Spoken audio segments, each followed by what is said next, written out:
Hi,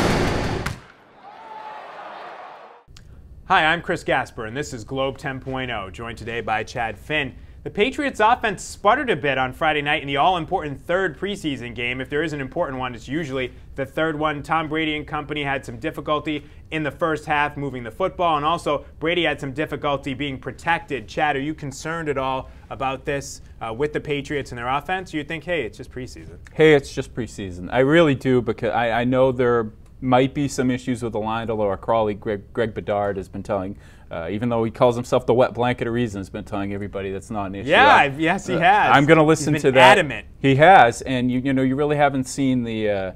You haven't seen what their line is going to be there. No. I want to know if Waters is back and all the pieces, if Vollmer can play and all the pieces fit in there. In terms of the skill guys, I don't think you really have to have a question about any of them. We've seen enough from, Brady, Gronk, Hernandez, Wes Welker.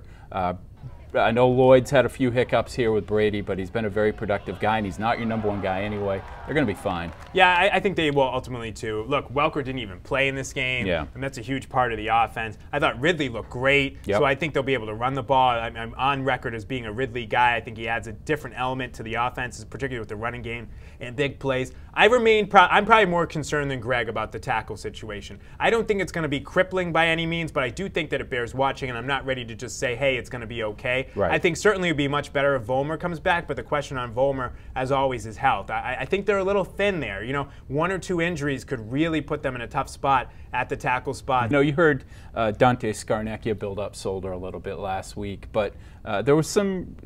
It was a good point too. When Matt Light took over in 2001, you didn't know what you had there, and there were issues in the early going. I don't expect Solder to be what Matt Light was right away, but you got to give the guy time to adjust this new position. I think he has the pedigree to be that guy. Yeah, he's the highest drafted offensive player in the Bill Belichick era for the Patriots. So they've invested a lot in Nate Solder to protect Tom Brady's blind side.